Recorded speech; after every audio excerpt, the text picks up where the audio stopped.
Background vocals can be very hard to mix if you don't have a trick. Let's change that forever.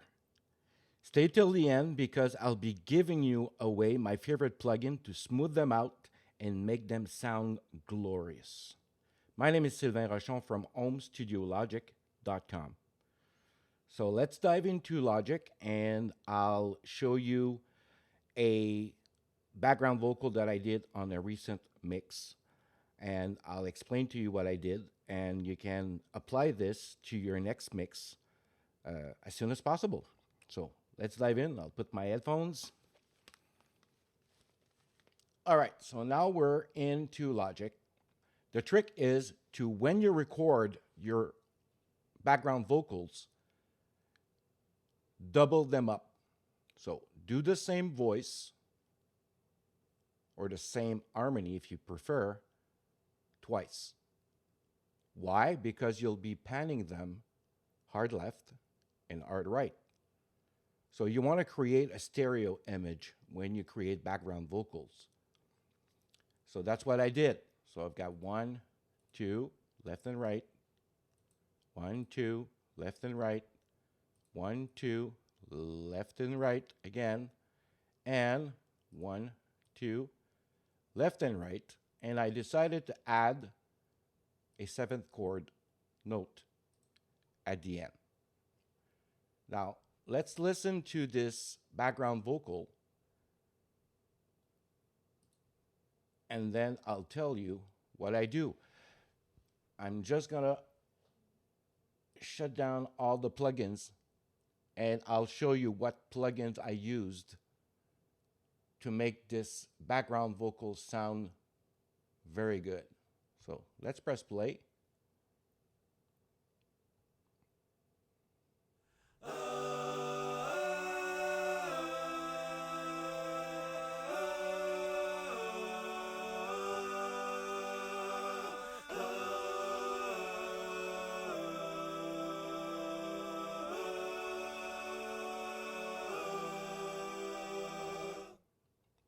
All right, so the tracks you just heard have no effects, no plugin.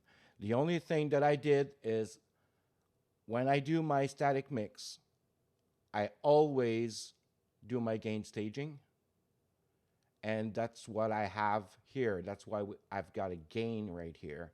And if you click here, it shows you that the first background vocal section here is a little bit lower than this one.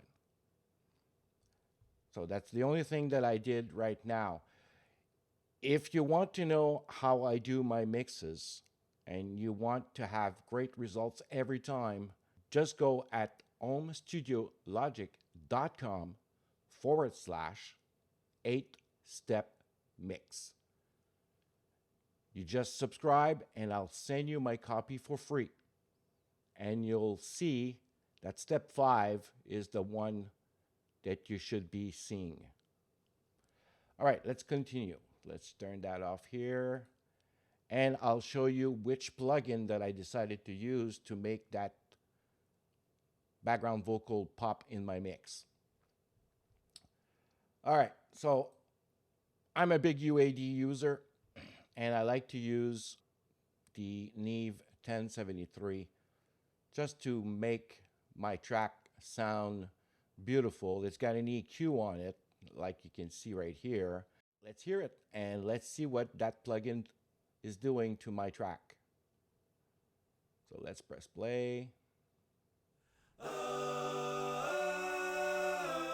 I'm gonna turn it on now.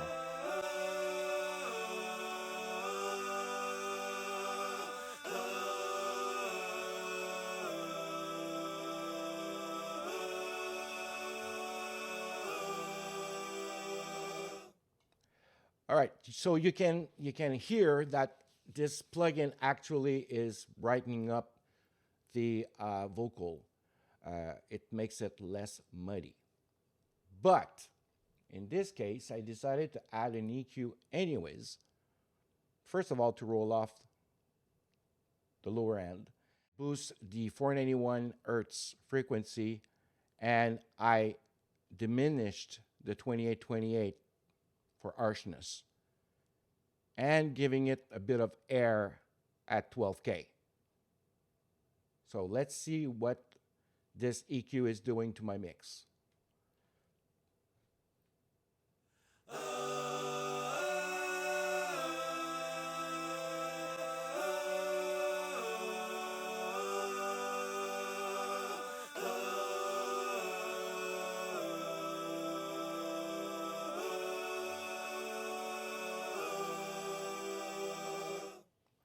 So you heard that it's very, very, very subtle. It gave just a little bit more color around here, and I like it. So next, compressor. I like the 1176. I like the color that it gives me.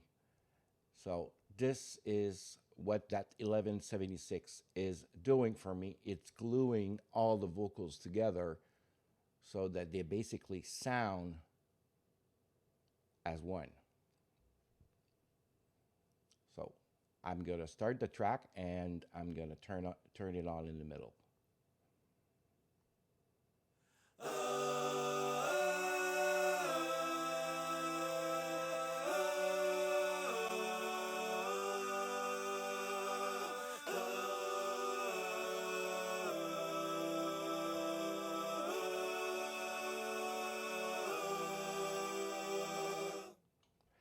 So I'm compressing around -7, -10, which is very good.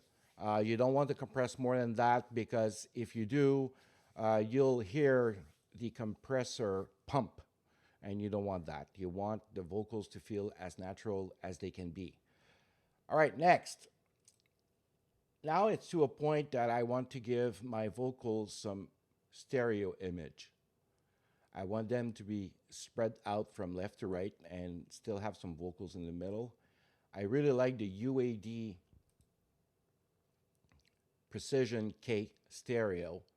It really gives me that stereo effect, and I can actually control it very nicely with all the different features that this plugin's got. So let's press play again, and then I'll turn it on and you'll see what it's doing to my vocals.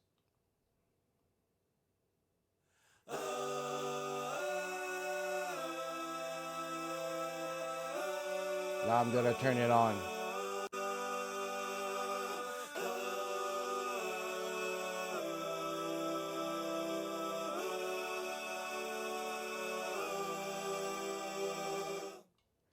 All right, so it spreads the vocals a little bit more. For sure, I can increase the sides and I can increase the mid to have it more spread out. But you don't want to go too much. You want to go just enough. All right, so let's go to effects on Send's channel. The first one that I like to use is a room reverb. So let's press play and I'll turn it on and we'll see what it does to my track.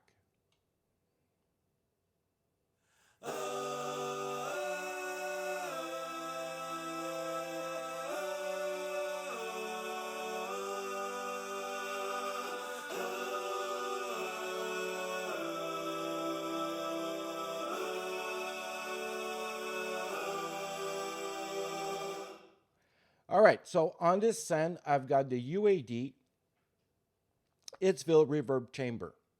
This is such a beautiful plugin. You can control where you want the mics. You can move the mics. You can change the speakers. And you can actually set your own reverb if you want. But they have a bunch of very, very nice presets. And this is, in this case, I used the one that's called Warm Vocal Verb.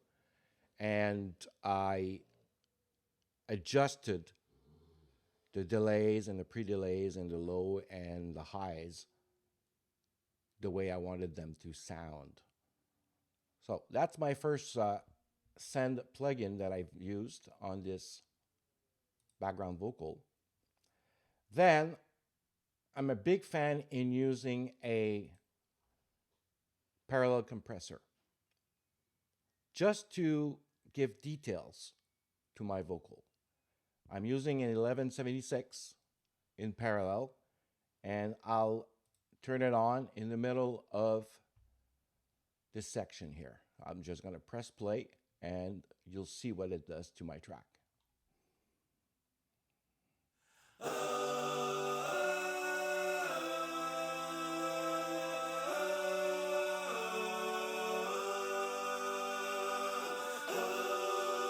It's now on. Off.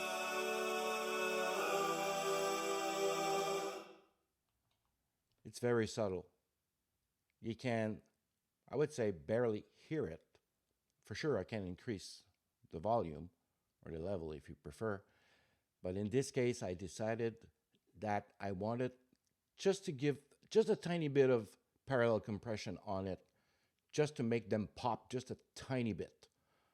And then my favorite tool, my favorite plugin when it comes to background vocals, that trick really smooths them out, and you'll hear later on when I turn all the different instruments that my background vocal sits in the mix very beautifully.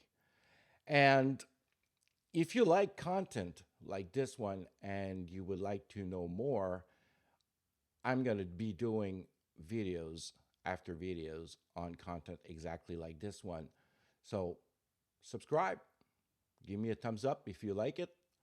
And I don't want you to miss out on anything. So by subscribing, you'll find out when I get a new video out. And I'm going to give you nice little tricks like that I've learned in the past 5 years.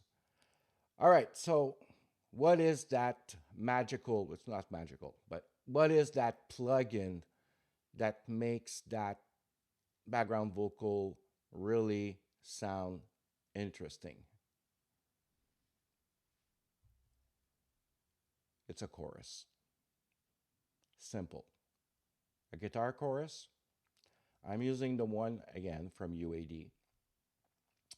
I'm going to press play, and I'm going to turn it on in the middle. And I hope you can hear how it smooths out that vocal. And also, it helps with the stereo image at the same time. So let's press play and turn it on.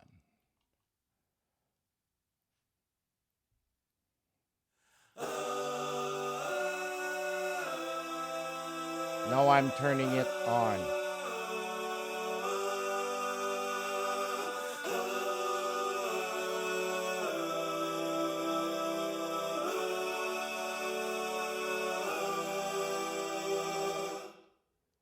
All right, let's take a look at what this thing is. It's a UAD Studio D chorus, and it's got interesting presets. I'm using the white background vocal stereo, and you can control with the level right here how much you want the stereo effect and how much you want the chorus to be part of your background vocal. So that's my magical tool. Now let's turn on the rest of the band. Now, another trick that I must say is when you mix your background vocals, you have to treat them like a band member. In my language, I always say there's a band and there is the lead vocal. And the background vocals and the harmonies are always part of the band. So when you mix your song, turn off your lead vocal and mix your harmonies and your background vocals with the band. Make sure it sounds beautiful with the band. Afterwards, when you turn your lead vocal on and you make sure that your lead vocal is sitting on top, the beautiful stuff that we do with the lead vocal, then you can adjust the level of the harmonies and the background vocals accordingly afterwards. But most likely, when you set the level with the band, you won't need to adjust. It should be right on the dot. It should be sounding very good with the lead vocal back in the song. So right now, I've got my lead vocal muted, so you'll hear the band. And this is how my background vocals sound with the band on.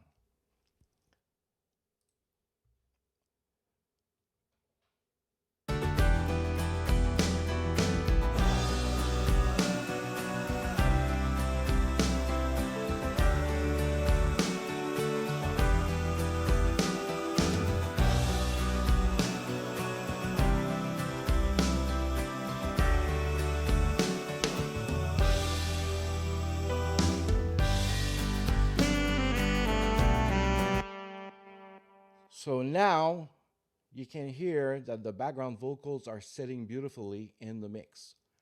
If we go to the first section here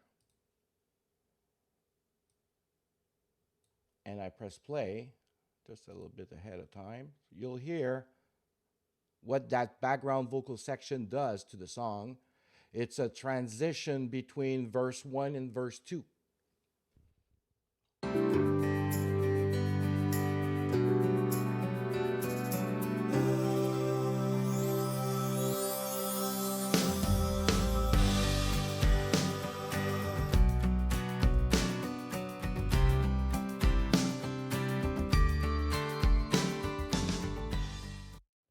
All right, well, that's it for now. I hope that this trick will help you with future mixes when you do have background vocals or harmonies to mix.